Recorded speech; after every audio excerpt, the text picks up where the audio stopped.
Hello, bonjour à tous et bienvenue sur notre chaîne OpenShift Automation Guide, votre chaîne dédiée au sujet autour de l'orchestration OpenShift. Dans cette chaîne, nous parlons aussi de l'automatisation avec Ansible Automation Platform et nous parlons des sujets autour de l'intelligence artificielle. Alors, le thème d'aujourd'hui, nous allons parler d'un futur de RHEL 10, de Red Hat Enterprise Linux 10. Donc, un futur qui intègre l'intelligence artificielle qui est appelé Red Hat Enterprise Linux Lightspeed. Alors, avec du Red Hat ou de l'IBM, quand on entend le terme Lightspeed, cela fait référence à l'intelligence artificielle. Alors, aujourd'hui, quels sont les features avec Redis? On a pas mal de features qui sont arrivés avec Red Hat Enterprise Linux. On a l'intégration avec l'intelligence artificielle, on a l'intégration avec Red Hat Lightspeed, on a la partie sécurité, on a la partie containerisation. Il y a pas mal d'améliorations qui sont faites sur du Redis. Mais aujourd'hui, nous allons nous appesantir sur Red Hat Enterprise Linux Lightspeed, la partie AI et Red Hat Insight. Donc, nous allons voir comment utiliser l'intelligence artificielle pour générer nos différents playbooks. Donc, nous allons essayer d'installer Nginx, nous allons essayer de faire pas mal de mises à jour. Alors, déjà, pour pouvoir utiliser Redis, il faut déjà le télécharger. Donc, pour le télécharger sur le compte développeur, developer.redhat.com. Donc, il faut, si vous le désirez, avoir un compte développeur chez Red Hat. Donc, sur l'onglet produit, Red Hat Enterprise Linux. Donc, vous pouvez télécharger Download RHEL at no cost. Donc, il suffit de cliquer dessus pour télécharger RHEL 10. Ou soit avec cet onglet-là, Download RHEL 10. Donc, voilà la possibilité de télécharger le système d'exploitation. Alors, ici aussi, on peut voir encore pas mal de features qui sont arrivés. Build and deploy precious confident. Donc, on a pas mal de features qui sont listées là. Donc, on voit ce qui nous intéresse ici. Intelligence Command Line Assistant. Donc, on peut voir, c'est un guide qui vous permet de déployer, de builder ou bien de manager notre système d'exploitation au travers d'un assistant en ligne de commande. Alors, dès que le téléchargement est fait, vous avez le choix de l'installer sur vos différents machines virtuelles ou en physique. Donc, que ce soit sur de l'Hyper-V, du VMware ou du VirtualBox. Donc, dans mon cas, moi, je l'ai installé sur de l'Hyper-V. Donc, dès qu'il est installé, on pourra s'y connecter avec le client SSH. Donc, on va essayer d'établir une connexion SSH avec mon RHEL 10. Donc, je me connecte avec mon mot de passe. Voilà, là, je suis connecté. Donc, je peux faire un cat slash etc OS release. Donc, je suis bien sûr du RHEL 10. Voilà, donc j'ai toutes les caractéristiques. Donc, pour pouvoir utiliser l'assistant en ligne de commande qui va utiliser le LLM Granite Lightspeed d'IBM. Donc, nous allons installer, nous allons déjà rechercher c'est quoi l'assistant, c'est quoi le nom du package. Donc, je vais faire juste sudo dnf search assist pour voir si je peux trouver le paquet. Donc, je saisis mon mot de passe. Voilà, non, il n'a rien trouvé. Pourquoi il n'a rien trouvé? Alors, un prérequis très important pour pouvoir utiliser RHEL 10, c'est d'avoir l'association développeur. Ça vous permet aussi d'interfacer votre environnement avec Red Hat Insight. Donc, comment arriver sur la console de Red Hat Insight? Donc, il faut passer par le lien console.redhat.com. Donc, toujours avec une connexion Red Hat avec vos comptes développeurs. Donc là, vous avez Red Hat Enterprise Linux. Donc, vous arrivez sur Red Hat Insight. Donc, sur la partie inventaire système, vous aurez après activation de votre système d'exploitation, vous aurez les inventaires là avec tout ce qu'il y a comme metadata. Alors, je vais souscrire mon environnement. Donc, je vais me connecter en tant que route. Alors, Subscription Manager, Register avec mon login, username. Alors, il va me demander le mot de passe.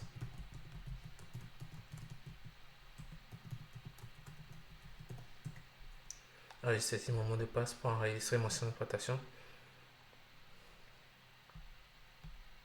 Voilà, super. Le système d'exploitation est en cours. Register système name is linux.local. Donc, on peut revenir sur notre Lightspeed. J'actualise juste la page. Je reviens là.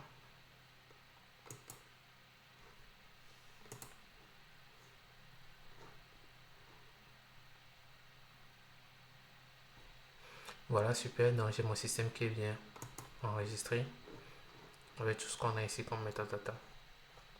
Donc, il y a plusieurs options pour pouvoir charger pas mal de données. Donc, qu'est-ce qu'il me faut? Il me faut utiliser la commande RHC plutôt. Donc, la commande RHC me permet d'établir une connexion. Donc, avec cette commande, la RHC Connect Activate, ça me permet d'avoir un lien beaucoup plus étroit avec Red Hat Lightspeed et avec Red Hat Insight. Voilà. Donc, dans une prochaine vidéo, je reviendrai dessus. Donc, vu que c'est pas le sujet du jour, je reviendrai dessus. Comment activer Red Hat Insight, comment avoir pleinement toutes les options ici. Donc, on a la partie sécurité, la partie vulnérabilité.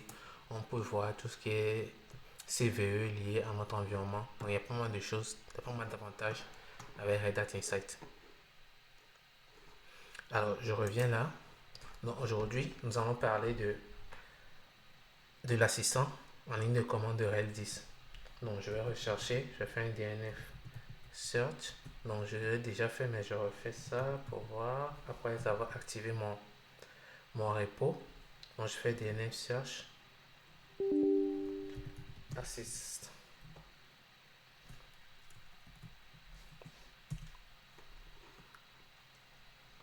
Donc, voici, on va trouver le paquet, le bon paquet. Donc, il va récupérer tout ce qui est Bezo et c'est upstream, tout le paquet. Donc, il me dit not found. Donc, je vais chercher plutôt command line.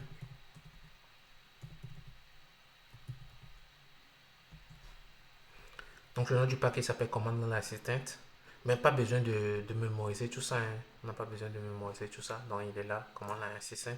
Donc, comme il est décrit, comme on l'a vu là, intelligence command line assistant. Donc, pas besoin de tout mémoriser. Donc, le package, il est bien là. Command line assistant. Donc, il suffit que je fasse DNF install.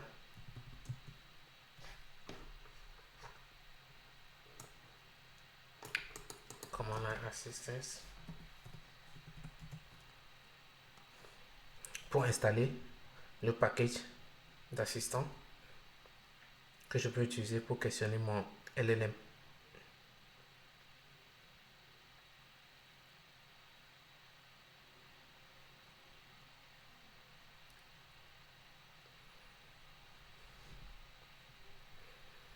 Ça va pas tarder à me rendre la main.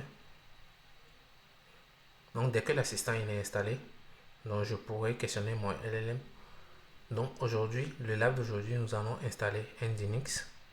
Donc en exposant un port par défaut avec tout ce qui est SLinux, avec tout ce qui est firewall. Donc nous allons installer tout ça, nous allons faire tout ça au travers d'un playbook. Donc déjà, je vais faire rpm-q Nginx pour voir si j'ai mon paquet. Non, il n'est pas présent. Donc je peux vérifier aussi si j'ai un Ansible core. Non, il n'y est pas déjà. Il n'y est pas encore. Donc j'utilise mon assistant. Donc, pour pouvoir utiliser l'assistant, il faut utiliser la commande C et puis votre prompt. Alors sur me prompt, je vais lui dire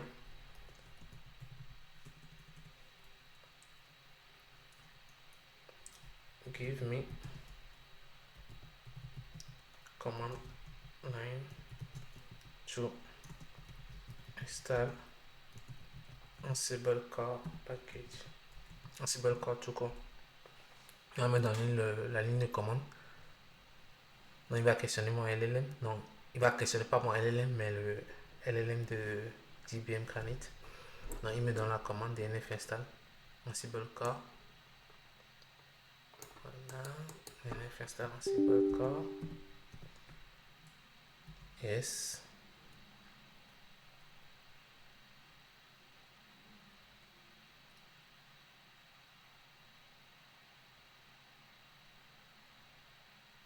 Voilà, super. Je crée un répertoire. mkdir, je vais créer un répertoire que je vais appeler project. Alors c'est des projects. Donc j'ai Ansible qui est installé. Voilà, donc je vais demander à mon LLM de me proposer un playbook pour installer Nginx. Alors je viens là, donc j'ai déjà préparé mon prompt que je vous mets là. Donc je copie tout juste. Copier. Non, j'ai un pop un peu long. Donc génère un playbook Ansible pour elle pour installer Nginx. Configure le port par défaut sur 70 avec une page web par défaut. Bienvenue sur Nginx. On spécifie le port. Donc je lui donne le path à destination. Donc je lui permets d'utiliser, je lui dis, pas je lui permets, je lui dis d'utiliser Firewall CMD pour pouvoir activer l'ouverture du port 70. Voilà, je lui dis aussi d'utiliser des variables sur le port et puis le contenu du HTML. Et après, à la fin, je dis de redémarrer le service Nginx. Alors, je suis entré.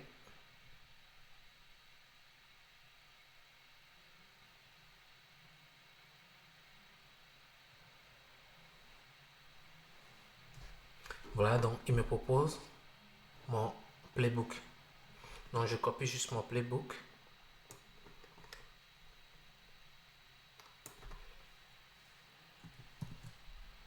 Donc je crée mon fichier que je vais appeler main.yaml. Donc je peux coller mon playbook. Donc il y a pas mal de mises à jour que nous aurons à faire. Parce que un des points requis pour ce lab, c'est d'avoir un minimum de connaissances sur Ansible. Nous allons mettre à jour le host, localhost. Donc, il va installer Nginx, il va activer le SLUnix, il va me créer la page web par défaut, il va utiliser Firewall pour activer le port 70. Voilà, il va vérifier si je suis bien en écoute sur le port avant de redémarrer. Donc, il y a une condition dessus sur le registre Nginx ici. Il y a pas mal de choses qui manquent. Par exemple, on va lui dire de mettre à jour le port 70. Non, on aura ces erreurs là. Donc déjà, je fais ça. J'enregistre. Je peux utiliser la commande Ansible Playbook pour exécuter mon playbook. Donc on voit déjà qu'il y aura pas mal d'erreurs qui sont remontées parce que mon playbook n'est pas encore optimal.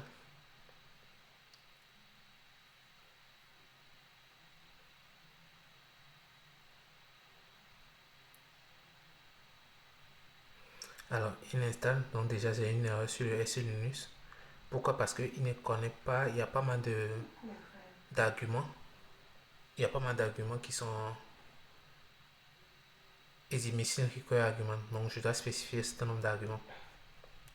Donc, déjà, il y a le port aussi qui n'est pas bon. Donc, on peut voir ça rapidement. Quand je fais 4/etc nginx nginx.conf, je fais un grep. Non, dès qu'on aura cette erreur, on va utiliser l'assistant. Donc là, déjà, je corrige déjà l'erreur déjà qui est dans mon playbook sur mon SIPORT. Donc pour pouvoir utiliser le SIPORT, il faut avoir la collection. Il faut déjà avoir la collection POSIX. Non, il me dit le port et puis le sur l'erreur que ça me dit le S-type. Ok, je dois préciser le S-type aussi. Non, SLUnix n'est pas pris en compte ici. S-type. Donc c'est HTTP. Alors, je n'ai pas le nom en tête.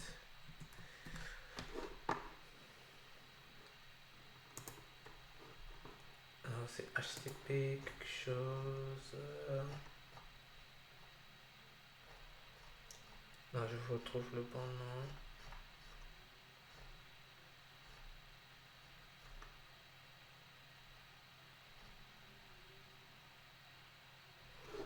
Voilà, je l'ai. Donc c'est HTTP port underscore T. Enregistré. Je relance mon playbook. On sait que Ansible il est idempotent. Donc l'installation de Nginx il est déjà fait. Donc il va passer en vert. Bon, SE Linux, là c'est bon. Il déploie. Ah, ok, j'ai une erreur sur la vérification du port. Non, on est d'accord, c'est normal qu'on a cette erreur là quand je fais système ctl status nginx. Donc on peut voir qu'on est quoi, on est sur un port. Alors qu'est-ce qu'il me dit? Start nginx configuration. Donc le service n'est pas encore démarré, mais ici on peut voir vérifie nginx listen en spécifique port. Donc est-ce que le port 70 qu'on a défini il est ouvert? Donc, je peux utiliser la commande nested.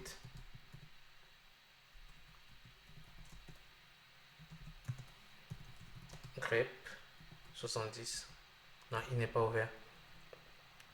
Donc je mets à jour, je demande à mon assistant d'utiliser la commande set use set command to update nginx port to 70.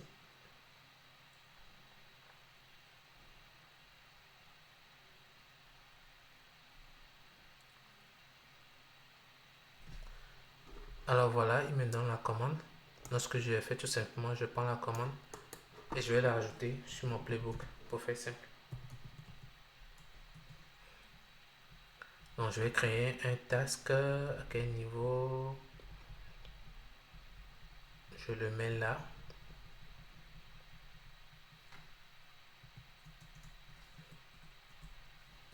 Name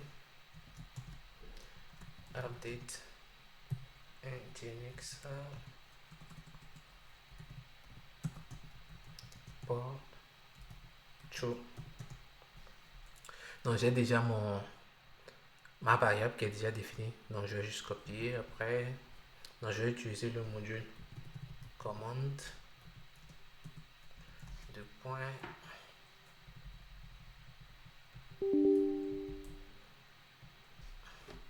Alors je paste. Alors je vais juste mettre à jour le port. Là c'est bon. Je copie ça. Je viens là. On fait. J'ai plus besoin de mettre du code là. Je le mets plutôt là. Oh, ok, je le garde là. Parce que j'ai des codes à côté. Alors. Et là c'est bon. Tout. Voilà. C'est bon. Au niveau du test, je lui dis vérifie si le port nginx il est ouvert sur le port SLNIS port que j'ai défini là 70. J'enregistre. Je relance mon playbook.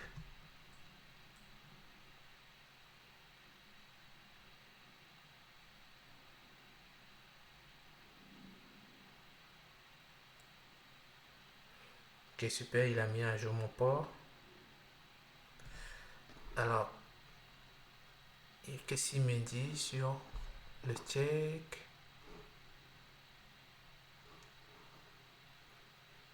Alors, j'ai encore une erreur. Alors, je vérifie. Qu'est-ce qu'il fait? Alors,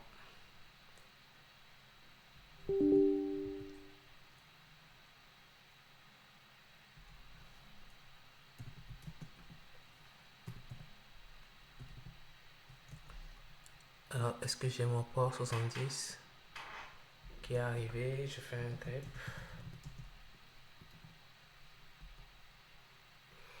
Non, j'ai pas mon port. Pourquoi? Parce que j'ai pas encore démarré le service. Il faut démarrer le service avant de vérifier si le port 70 il est ouvert. Donc, je réédite mon code. Non, je copie les 4 premières lignes ici.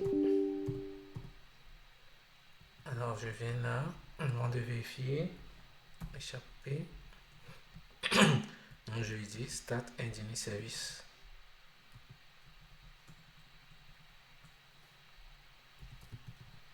Start Engine Service. En state, je lui mets Start.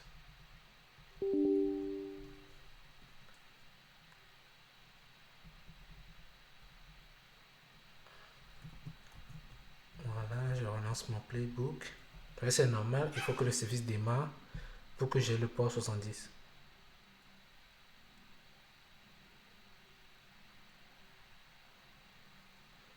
Il va passer ouvert partout. Alors super, j'ai une erreur. Donc je peux voir quelle est l'erreur que j'ai sur mon service.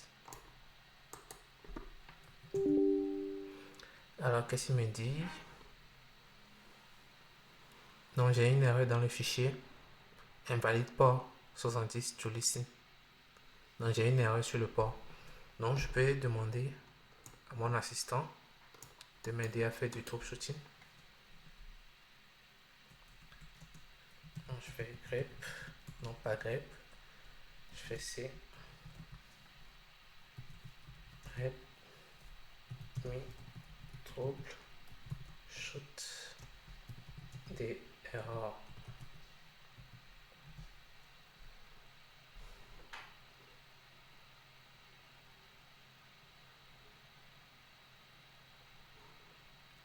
Peut-être que mon sed il est mal passé. Donc tiens, tu fais des process pour 80. Qu'est-ce qu'il me dit? Nested. Ok. Peut-être que mon sed il est mal passé. Donc je vérifie. Je peux vérifier manuellement. Non. etc. Nginx. Nginx.conf. Je fais un grep de listing. Voilà, il a bien mis port 70. Alors, qu'est-ce qu'il me dit? Ligne 39. Je sais pas son nom d'édition. Ligne 39. Alors,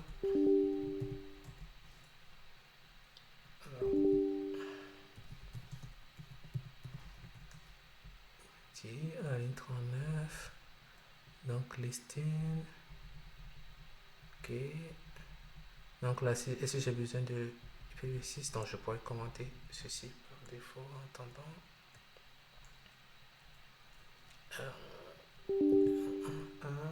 Je commente ces lignes. On passe au mode édition. Ok. Échappe A. Mon dièse. Ok. Enregistrer.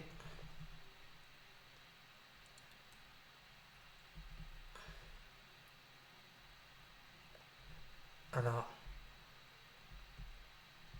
je peux lui dire aussi, je vais rappeler ma commande.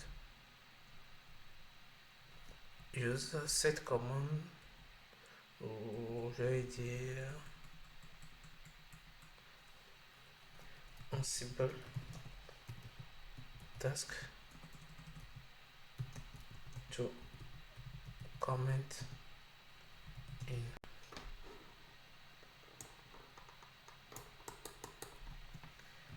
line.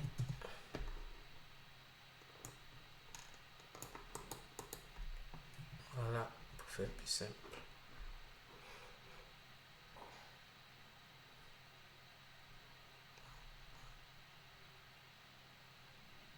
Donc je lui demande de me fournir un task Ansible pour commenter cette ligne-là. Donc voilà, donc il m'a donné le task. Donc comment output cette ligne dans le TC Nginx. Voilà. Voilà, donc je copie cette ligne que je peux mettre à jour dans mon main.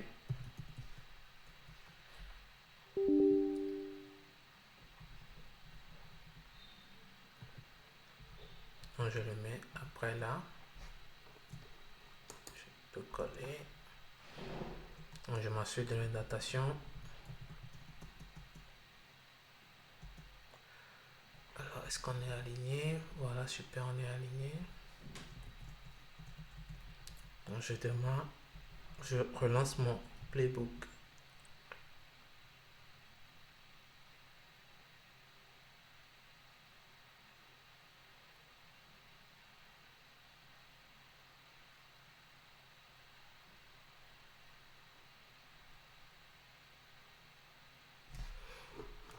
Voilà, du moins ce service il est démarré. Donc je regarde si mon service il est démarré. Super, mon service il est démarré. Je regarde si j'ai le port. Je prends un 4 de mon main. Je regarde si cette commande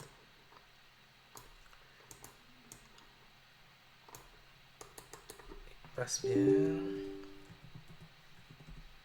70. Alors j'ai bien 70. Mais pourquoi il me sort une erreur? Alors, qu'est-ce qu'il me dit dans l'erreur? Alors, qu'est-ce que je ressors? Qu'est-ce qu'il me dit? When? Quelle est la condition qu'il a mis? Moi, c'est juste register. Mais j'ai bien mon port 70 qui est ouvert. Mon service Nginx qui est bien démarré.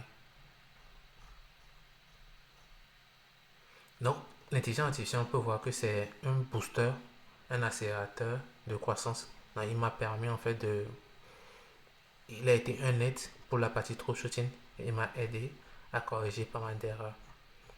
Donc, je pourrais mettre à jour mon fichier large sur l'erreur. Qu'est-ce qu'il me dit? Verify if when... Donc, je vais utiliser net state.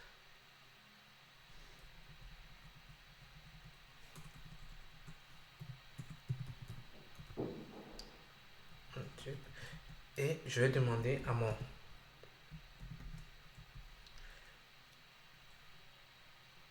modèle, can you please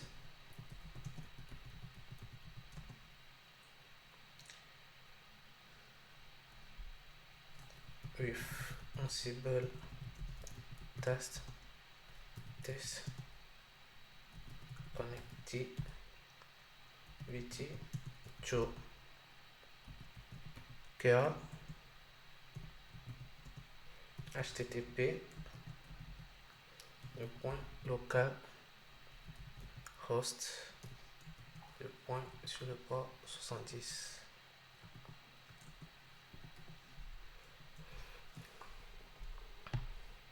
Alors communication error server S.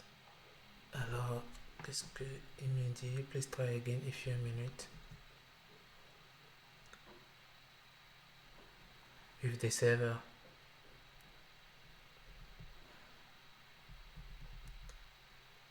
Alors bon, je vais déjà tester la mise à jour que j'ai fait. Ansible playbook.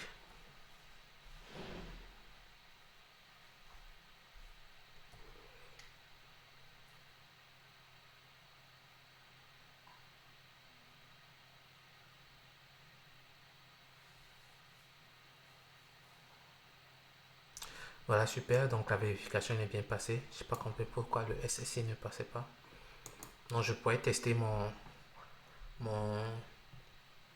la page Nginx, mais je voulais lui demander de le faire directement au travers de Ansible.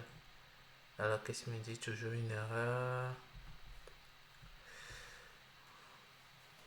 Alors néanmoins, je pourrais tester par défaut là avec la commande curl http localhost 70. Super, là j'ai bien mon message. Bienvenue sur Indinis pour 70. Alors dans cette vidéo, ce qu'il faut retenir, c'est qu'avec l'assistant, c'est un booster, ça vous permet d'aller beaucoup plus, ça vous permet de corriger les différentes erreurs que vous avez. Surtout quand vous avez des services qui ne démarrent pas, quand vous avez des playbooks à écrire. Donc en résumé, donc avec l'assistant, j'ai généré mon playbook. J'ai apporté pas mal de corrections avec la redirection là. Quand je remonte un peu plus haut, quand j'avais fait mon journal CTL, donc je lui ai dit de m'aider à faire du troubleshooting. Donc il m'a proposé pas mal de choses ici. Donc que j'ai jugé pas convaincant. Donc il m'a proposé d'utiliser Nested, donc ce que j'ai utilisé à la fin pour pouvoir accéder à ma page. Donc voilà comment vous pouvez profiter pleinement de l'assistant Redis Lightspeed. Alors restez connectés, n'hésitez pas à vous abonner et à liker la vidéo. Allez, à la prochaine pour une prochaine vidéo. Merci.